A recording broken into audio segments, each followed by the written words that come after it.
Welcome back to Voices of the Valley. I'm Harry Schroeder. That guy, you know him, Brent Stover, CBS Sports Network. He's with us this afternoon before the semifinal round of the Missouri Valley Conference Tournament. The big news last night, of course, kind of breaking as we were all trying to go home and go to bed, is Barry Hinson steps away from the Southern Illinois program. Just your thoughts about that. No, I think he's one of the greatest men in college basketball. It kind of shocked me to go back and look, and maybe this speaks to my memory failing me, but it just felt like he had been in the NCAA tournament at least once or twice.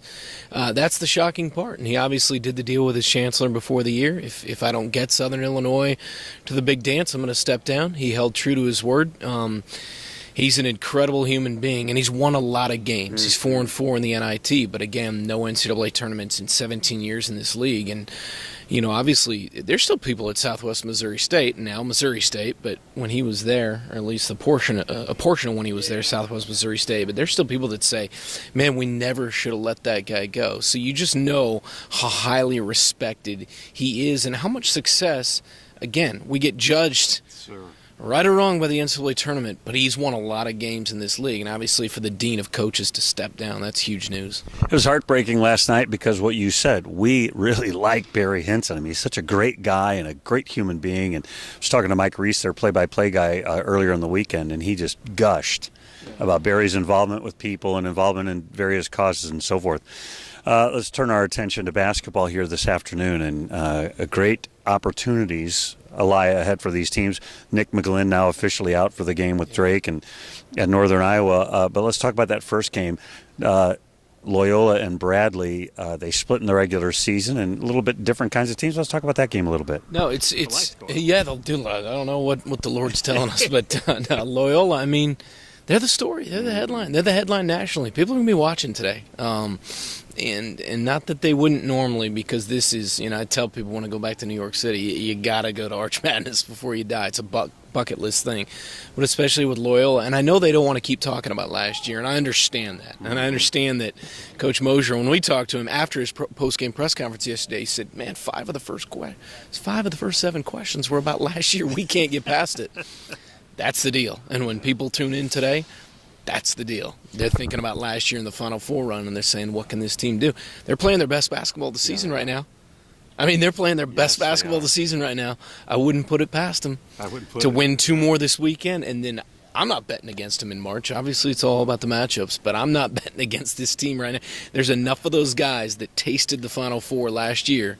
There's enough of those guys in that locker room that I would not be shocked at all for them to win a few more games here in March. You folks on our side saw our story with Porter last week, and he keeps talking about, well, we want to be able to sustain it. We want to be able to endure it. So you kind of do have to let people ask you about yesterday because you're trying to continue forward, and he always talks about the arrow pointing in the right direction.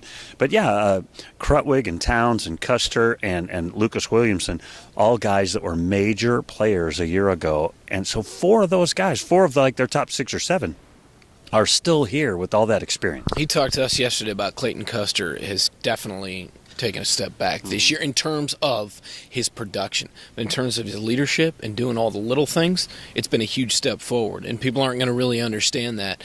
But he was gushing about what Clayton Custer has done for this team on nights when he's 0 for 10, when he's 1 for 11, but he makes a huge defensive play or takes a huge charge at the end of a game to win the game. We're talking about the MVC Player of the Year last year. Nobody was more excited than he was when it was his teammate, Marcus Towns, that was named. I mean, he's that type of guy. And, it is a little bit perplexing, right, that they haven't won more games. It was perplexing that they got beat 70-35 by Missouri State on their home floor.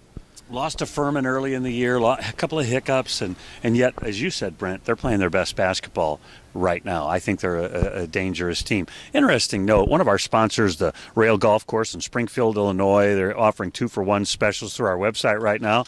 But 2 Chicago guys coaching in that game. Brian Wardle and Porter Moser both grew up in Chicago. They're coaching in the Valley against one another. It's just kind of an interesting matchup of guys similar age, similar backgrounds. And gritty guys, too. Like, it's going to be a grinded-out game, as they most often are in the Valley, where scoring is at a premium. But for Wardle, and he coaches, and his team takes on sort of the mantra and sort of the personality of him and the way he played, right? He was one of the great, rebounders in the history of Marquette and was just a tough guy inside.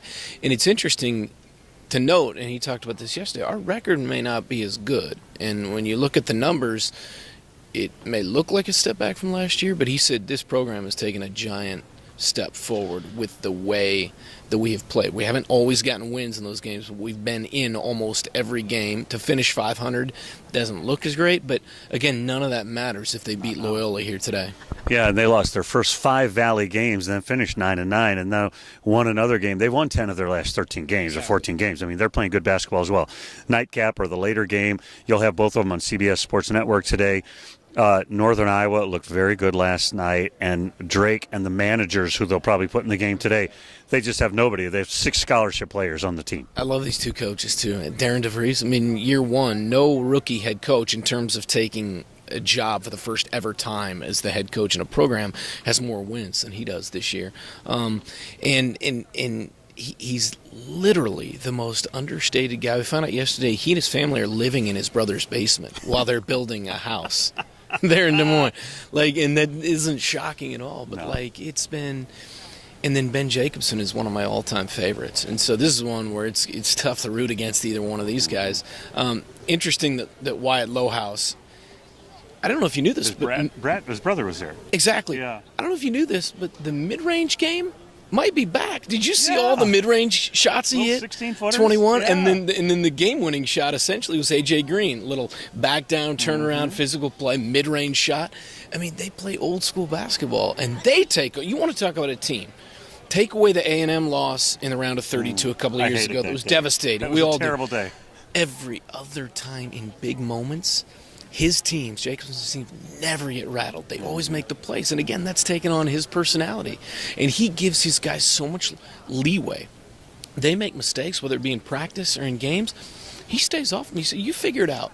He said, almost to a fault, maybe I do that. But I think that helps in those big moments that they're like, hey, it's on us. And they never, ever, with the exception of that one time, get rattled. So if this thing goes down to the wire, I'd say it's them.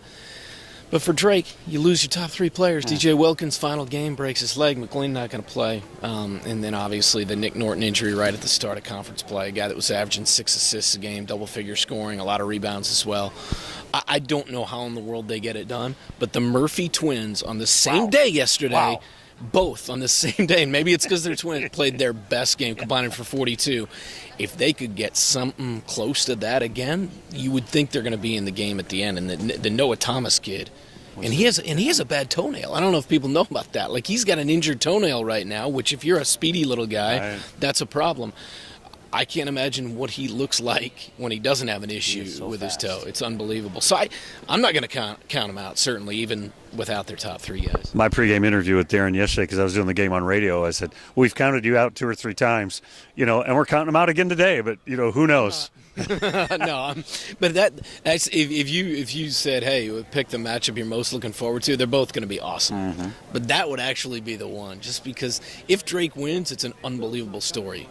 If Northern Iowa wins, it's all right. They're one step away from the big dance, where they have won at least one game in each of the last 3 trips to the NCAA tournament. And they want to exercise the demons from a couple of years ago when they beat Texas on the half quarter, but then lost in obviously heartbreaking fashion to A&M.